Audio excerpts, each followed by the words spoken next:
Ji'ootaan dura namoonni 207 kana ammoo namoonni 100 paastaroota kan jaraman barri dhumaa ga'eera jedhanii qabeenya isaanii gurguranii Yugaandaa irraa gara Itoophiyaa ergamanii turan.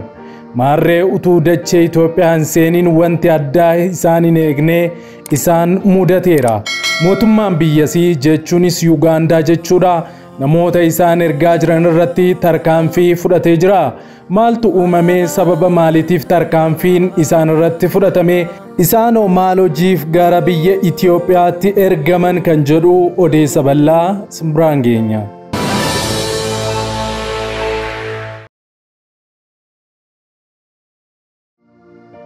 Kibba Itoophiyaa Walaayittaatti dhaabbanni Gospel Mission jedhamu tamsaasa wangeelaa taasisaniin lubbuuwwan hedduu gara mootummaa Waaqayyootti dabaluun isaanii dhagahamee jira. Odeessuma wal fakkaatuun godina Guraagee Waraabeetti ji'ootaan dura waldaan Qaaliyoot mormitoota Kiristoosiin diigamuu fi balaan hamaan dhaqqabuun isaa ni yaadatama. Maarree yeroo ammaa kana waldatti deebisanii ijaaruun jalqabamee jira. Haaluma kanaanis akkaawuntii waldichaa banamee ni jira. Kanallee bal'ina isaa simbiraan geenya.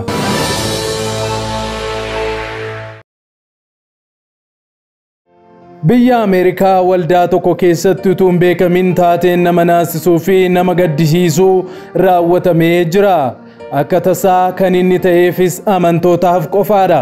Taatee ta'e kana amantoonni argan muraasni naasuu guddaarraa kan ka'e waldicha gadhiisanii ba'anii jiru. Maaltu uumamee kan jedhuuf ergaa dammaqsituu wajjin isin biraan geenya.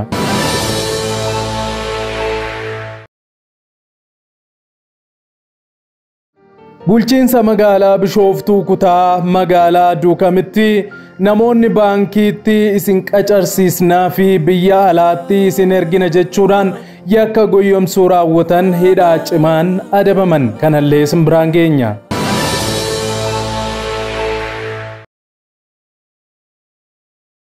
Addunyaa keenya irratti dhufaatii gooftaatiin dura mallattoowwan raawwatamuu jedhaman keessaa tokko wantoonni sodaachisoo fi naasisoon samii irratti akkasumas lafa irratti mul'achuun isaan tokkodha. Maarree tibbana odeeffannoon miidiyaa kiristaanaatiin bahe akka agarsiisutti sagaleen nama dammaqsuu fi garaa nama raasuu akkasuma nama sodaachisu tokko samii irraa dhagahamee jira jedhu. Kanallee bal'ina isaa isin biraan geenya.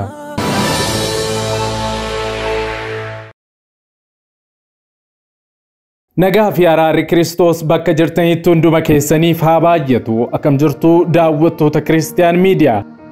Odeessa wayitawaa yeroo kanaaf isiniif qindeeffannee isin biraan ga'uuf qabannee dhiyaanneerra. Hamma xumura qophii keenyaatti wajjin turaan affeerraa keenya. Yeroo jalqabaaf gara chaanaalii sagalee Kiristiyaanota maraatee Kiristiyaan Miidiyaatti kan dhuftan subscribe gochuudhaan mallattoo beelii sana fuulduratti isinii ba'ullee haala tokko gadi tuquun ol kan jettu irra kaawwachuudhaan maatiiwwan keenyatti dabalama. Like share gochuudhaanis immoo yaada keessan immoo koomentii irratti nu qooduudhaan odeeffannoowwan kiristiyaanummaa wayita gadhiifaman akka isin naqqaban gochuu hin dagatina isinin jenna. Akkasumas daawwattoota keenya karaa fuula weebsaayitii keenya www.christiannewsethiopia.com odeeffannoowwan kiristiyaanummaa barreeffamaanis akka isin naqqaban gochuu ni dandeessu. Liinkii weebsaayitii keenya koomentii jalqabaarra isiniif keenya. Wayita liinkicha tuqxanii gara fuula weebsaayitii keenya irra baatanitti karaa harka keessan mirgaa jalatti kan argamu mallattoo beelii isiniif ba'ullee haala tokko gadi tuquudhaan yookaan subscribe godhachuudhaan odeeffannoowwan kiristiyaanummaa barreeffamaan yeroo hundumaa akka isin naqqaban gochuu hin dagatinaa isiniin jecha kallattiidhaan gara odeessaa yeroo kanaaf isiniif qindeeffannetti wal wajjin hadabarru.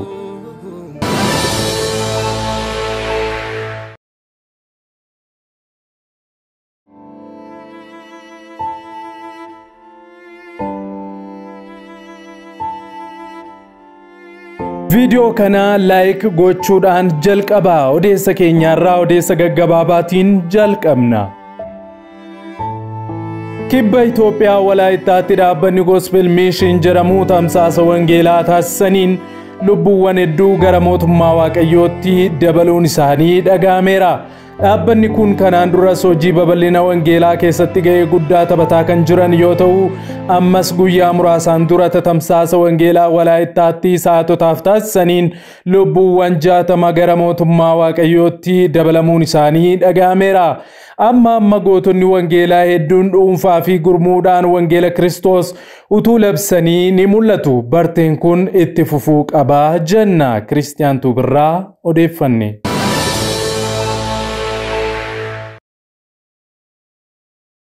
Odeessa Kiristiyaanummaa itti aanuun godina Guraagee Waraabeetti ji'ootaan dura waldaan kiristiyaanaa Qaal Hiyoot mormitoota Kiristoosiin diigamuu fi lubbuun namaa darbuu akkasuma balaan hamaan dhaqqabuun isaanii yaadatama. Maarree yeroo ammaa kana waldattii deebisanii ijaaruun jalqabameera. Haaluma kanaanis akkaawuntiin baankii hedduun waldattiin banamanii gargaarsaaf lakkoofsi isaanii maxxanfamanii jiru. Amantoonni guyyoota waaqeffannaaf wayitaa tokkummaan socho'an roobaaf aduu utuun jedhin waan isaan irra ga'us baachaa jiru. Lakkoofsa herreega baankii armaan gadii yookaan amma isinitti himnu kanaan waldattii deeggaruu kan barbaadan Baankii Daldala Itoophiyaa 10,3692 Duwwaa 5 irraan isinii deebi'a. Baankii Daldala Itoophiyaa yookaan Nigdi Baankii jechuudha. 10,3692 Duwwaa 5. Baankii Oromiyaa kan fayyadamtan ammoo 155649 Duwwaa 7 Duwwaa Duwwaa Duwwaa Duwwaa dhumisaa 1 Waldaa Qaal Hiyoot Waraabeeti.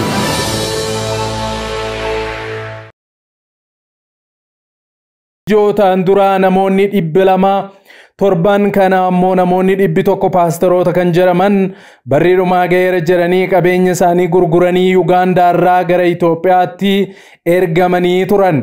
Maarree utuu dachee Itoophiyaan seeniin wanti addaa isaan hin eegne isaan mudateera. Barriidhumaa ga'eeraa gara Itoophiyaa deemaa wangeela lallabaa jedhamuudhaan ji'ootaan dura wangeelaawwota kan ofiin jedhan namoonni 200 ol ta'an gara buuteen isaanii dhabamuun isaanii ni yaadatama. Maarree ammas irra deebiidhaan namoonni 100 ol torban kana keessas akkuma warra duraanii qabeenya isaanii gurguruudhaan gara Itoophiyaatti ergamanii turan. Haa ta'u malee Ugaandaa biyya isaanii irraa ka'uudhaan Itoophiyaa galuuf kan turan jarreen kun daangaa Keeniyaa irratti qabamuudhaan sababa shakkamaniif gara biyyattii isaanii yookaan Yuugaandaatti akka deebifaman dhaga'amee jira. Kana malees mootummaan biyyattii ammoo namoota paasteroota jedhamanii gara Itoophiyaatti ergamaa jiran kana duuba isaaniitti namoota isaan ergaa jiran qabuudhaan mana hidhaa galchuun isaas beekamee jira. Biyya Yuugaandaatti geggeessitoota waldaa Christ Discipline Church jedhamu kan ta'an paasteroonni 3 gocha goyyomsaa barriidhumaa ga'eeraa qabeenya keessan gurguraa gara Itoophiyaa deemaa wangeela labsaa jechuun miseensota isaanii goyyomsanii qabeenya isaanii erga gurgursiisanii irraa fudhatanii gara Itoophiyaatti erganiiru himata jedhuun poolisiidhaan himataman. Erga himanni kun isaan irratti banamees poolisiidhaan to'atamanii jiru. Namoota hidhaman kana keessaa geggeessaa fi itti gaafatamaa waldichaa kan ta'e Paaster Chaarles Yisaaq kan jedhamu isa tokko yoo ta'u, yeroo poolisiin biyyattii to'annaa jala oolchettis mana jireenyaa isaa keessatti maallaqni Keeniyaa shilingii miliyoona 3.6 akkaawuntii baankii isaa irratti ammoo shilingiin Keeniyaa miliyoonni 5.7 akka argame beekamee jira. Poolisiin akka ibsetti paasterichi namoota gara Itoophiyaatti ergu kana nama tokkorraa dookumentii imalaaf qarshii 160 fi geejjibaaf ammoo qarshii 120 akka irraa fudhatus ibsee jira. Ji'oota muraasaan dura Yuugaandaatti waldaadhuma Christ Discipline Church jedhamu kanatti namooti 200 ol ta'an gocha goyyomsaa kanaan goyyomfamanii nyaata yeroo qofaa guduunfatanii akka biyyaa ba'anii fi gara Itoophiyaa akka seenan kan ibsame yoo ta'u, poolisiin biyyattii dhimmicha hordofaa jira jechuun isaa ni yaadatama.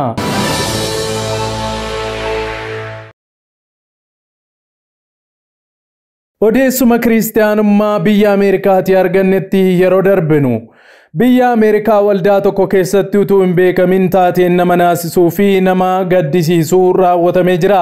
Akka tasaa kan inni ta'eefis amantootaaf qofaadha.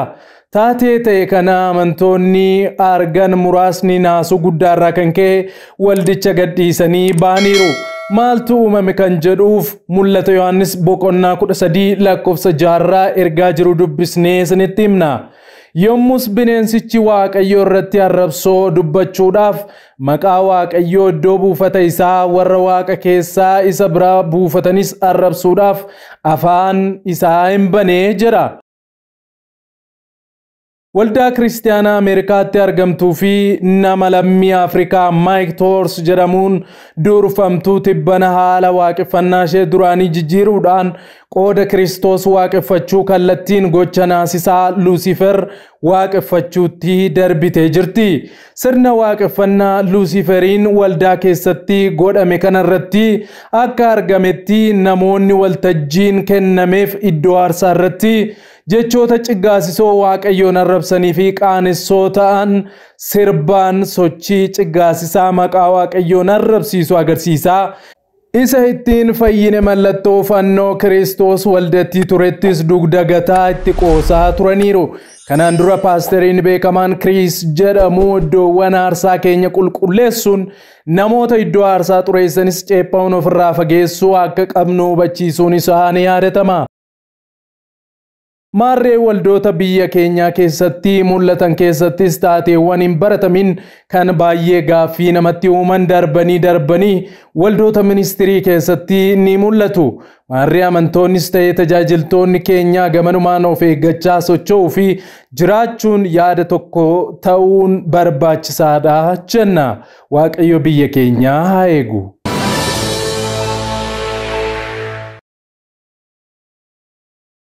Odeessa keenya gara biraatiin addunyaa keenya irratti dhufaatii gooftaa keenya dura mallattoowwan raawwataman keessaa tokko wantoonni sodaachisoon samiirraa fi lafarratti mul'achuun isaanii isa tokkodha.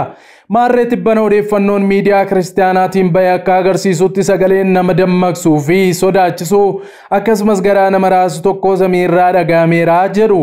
Sagaleen dhagaan kunis sagalee burcuqqoo yookaan meeshaaleen lama walitti yeroo bu'aan dhageessisan dhaabbataadhaan walitti fufee jechuudha. Al tokkicha bakka hedduutti dhagahamuun isaa beekameera. Si'a hedduu kanaan dura qaamotni nuti hin beekne hawaarraa gara dachee dhufanii dachee yeroo daawwatan wantoota haaraa akkasii argineerra. Kanaaf isaan ta'uu malas jechaa turan saayintistoonni Ameerikaa. Namoonni iddoo garaagaraa jiraatan carraa sagalee kana dhaga'uu argatanis waan dhagaan kana yeroo ibsan sagaleen meeshaaleen lama yeroo walitti bu'uu kennu fakkaatas jedhaniiru. Haa ta'u malee beektonni macaafa qulqulluu akka jedhanitti kun mallattoo dhufaatii gooftaa duraa dachee fi uumama irratti ta'an keessaa isa tokko ta'uu mala. Kanaafuu wantoonni sodaachisoo fi haaraa ta'an samiirraa ni dhagahamuu ni argamu. Waan macaafa qulqulluu keessatti caafamedha dammaquu qabnas jedhanii jiru. Luqaas 21:11 akkas jedha. Sochii lafaa gurguddaan beellii fi dha'ichi biyya hundumaatti ni ta'a. Wanti roomisiisaanii fi milikinni gurguddaanis Waaqa irratti hin mul'ata. Wangeela Luqaas boqonnaa 21 lakkoofsa 11.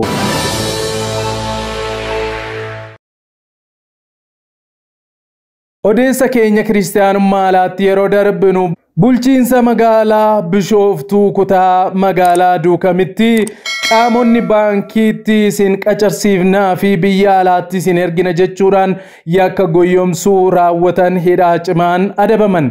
Himatamaan Guutaa Yalaa jedhamu badhaadhina isaa fi malli argachuuf yaadee yeroo garaagaraatti dallaalaa biyya alaatti nama erguu of fakkeessuudhaan hubannoo dogongoraa kennuun qarshii waan fudhatee yakka goyyomsuu raawwateef himatamee jira.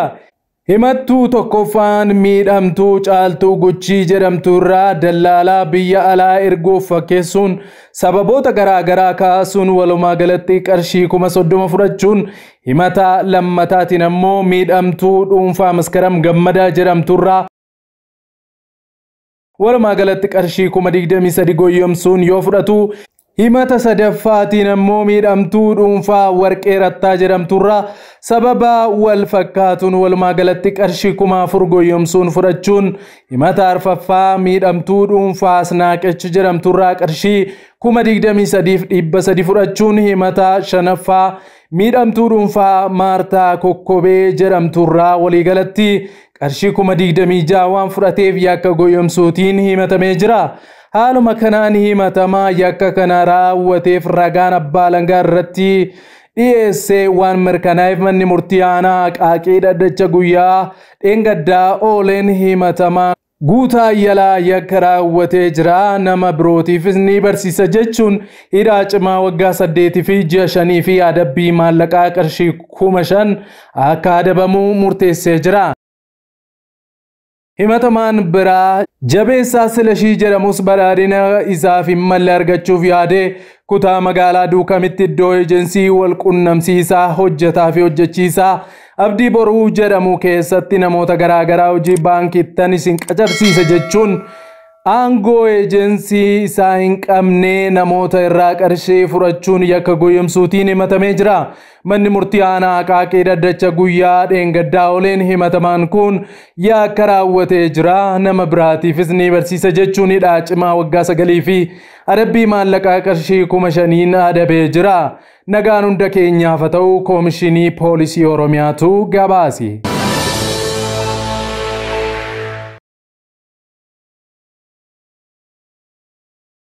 Egaan daawwattoota Kiristiyaan Miidiyaa odeessi Kiristiyaanummaa yeroo kanaaf siniif qindeeffannee kanuma hanga ammaatti daawwattanidha. Waan daawwattaniif ulfaadhaa. Sa'aatota muraasaa booddee odeeffannoo Kiristiyaanummaa haaraa qabannee amma siniif dhiyaannutti turtiin keessan turtii gaarii haa ta'u sinin jenna.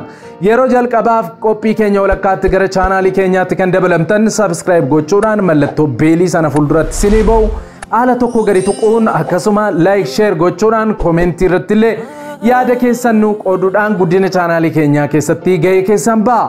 Karaa fuula weebsaayitii keenyaas odeeffannoowwan Kiristiyaanummaa barreeffamaan argadhaa siniin jecha liinkii weebsaayitii keenyaa koomentii jalqabaarra sinii keenya isarrallee gadi tuquudhaan mallattoo sabskraayibii karaa harka keessan mirgaa moobaayila keessan xumura miil jalatti sinii dhufu gadi tuqaa.